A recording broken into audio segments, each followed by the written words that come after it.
producer is going to help me scroll the document that the State Assembly, because Rivers is in focus today, and the reason is very clear. After 6 months of that suspension lifted yesterday by the president, everybody is expected to return to work. The governor, deputy, and the members of the House of Assembly who are already seated. Eyes are on the government house. Loads of crowd. When she was explaining to me that from the government house to a place called Bonima Wharf Junction, for those of you who are familiar with Port Harcourt, if I use Lagos as an illustration, for those who are familiar with Lagos, like Opik to, say, Berger bus stop and that stretch. So loads of crowd, people converging to welcome the governor after that suspension. But it's interesting, some of the points to note as far as the motion that is being read on the floor by the House leader. His name is Major Jack. He talked about, they draw the attention of Governor Fubara that the 10th Assembly is ready to work with him with a view of moving the state forward. And they are urging him as a matter of priority to submit to the House the list of commissioner nominees for screening and confirmation as members of the State Executive Council. They're urging the governor to whether going forward he will work with the appropriation law, that's the state budget, passed by the National Assembly because they were not sitting, or he will submit a new appropriation law to the House. Urged the House to explore prospects of knowing what transpired during the 6 months of the emergency rule with regard to the utilization of funds accrued to the state vis-a-vis the performance of the appropriation law that was passed by the National Assembly. They're also imploring the House to critically examine the imperative of reviewing old legislation that seemed to be anachronistic and come up with new bills that would address contemporary realities and several other. But let's bring in our guest. I suppose he's ready now, Mr. Sunusi. If you can hear me, good afternoon. Good afternoon, esteemed sir. All right, fantastic, Mr. Sunusi. So we'd like you to weigh in on this particular issue. I don't know how much you know about the politics of Rivers State, but as a public affairs analyst, you follow these things critically and you've seen what has played out in the last 6 months. But I'd like to ask you questions around the tone of the House of Assembly. It looks like they are saying, look, let bygones be bygones. Let's look for a new plate to serve this new dish so that the people of the state can come to the table and benefit in terms of the governance or what we call the dividend to democracy. What do you make of the situation in Rivers State right now? Thank you so much for asking me this very important question. Permit me to begin by saying that ab initio, I'm not in support of invocation of emergency rule in Rivers State because it is in clear violation of Section 305 of the Constitution of the Federal Republic of Nigeria. However, since democracy has returned to Rivers State, that is a welcoming development, and we are in support of it. And I do honestly believe that political agreement has been reached between the state governor, members of the National Assembly, and the godfather of the current governor, that is Johnson Wiki. So I believe that the members of the State Assembly and the governor will work harmoniously since ab initio the crisis is all about politics. It is purely a political crisis which can be solved without invocation of emergency rule. It is just a political crisis, and now the governor has agreed to play to the tune of the former governor, and I believe that they will cooperate with him. So what kind of government, how do you think is going to navigate what a lot of people are seeing as the obvious challenge? So the members of the House of Assembly are loyal to his political godfather. The local government chairman that was just elected under very controversial circumstance are also loyal to the godfather, his political godfather.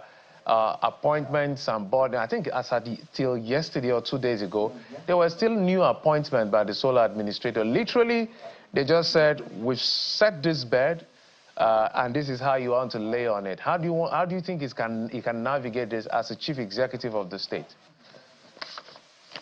As I said earlier, Fubara has agreed to play to their tune. So I don't think that he will face any problem moving forward. Why? Because he has agreed to play to their tune. He will do whatever he will do whatever the former governor wants him to do. So the state House of Assembly members are under the control of the former governor. So if the current governor will continue to be loyal to the former governor, I believe they will cooperate with him. And if, yeah. All right, fantastic. But as we begin to wind down, let's look at how this will impact our polity and our jurisprudence, because there are two parts to it. I'm more interested in the legalese of it. You've mentioned that you do not agree with the president. A lot of people do not agree with him as well. He admitted to the fact that people did not agree. In fact, he mentioned that 40 cases are in court, but I said that is actually the beauty of democracy. He put a lot of logic, but the debate is around the law. In going forward, if you are to make a recommendation, because for some reasons, inexplicable reason, the Supreme Court has not made a pronouncement on the powers of the president and how much of his discretionary latitude can come into force when it comes to emergency rule. So we saw former President Olusegun Obasanjo do what the current president has done, and he got his own backlash. Now this president has done it, and there's the backlash. But all that is needed is for a pronouncement of court to say how far can he go, because there's nothing in the law that suggests that, because the governor of a state is not accountable to the president. He's accountable to the people that elected him. Local government chairman accountable to the people that elected him. Our president is accountable to us, not to any other person. So what would you say about this confusion as it may? Thank you so much once again.